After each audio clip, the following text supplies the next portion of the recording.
Hello po, magandang araw. Ngayong araw nga po pala ay birthday ng aking kasama sa bahay na kung saan kami nagtatrabaho habang ako ay nag-aaral. In short po, working student. So, ganito po yung gawin nyo pag wala kayong budget pambili ng cake or candle. Yan, gumawa po ako ng watatops at kandila.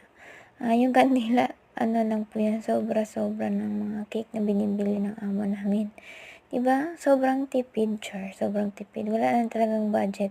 Kaya, ayun, sinurpresa ko siya. Pero, akala ko masurpresa ko. Hindi pala. And, ayun, pinakita ko na lang sa kanya yung ginawa ko. Ayun naman, tawang-tawa naman siya. Halata namang masaya. Tinatawanan niya ako. Loka daw talaga ako. Kasi nga, ano-ano lang daw iniisip ko. Pero, naging masaya naman. Yun namang mahalaga, diba? Happy birthday!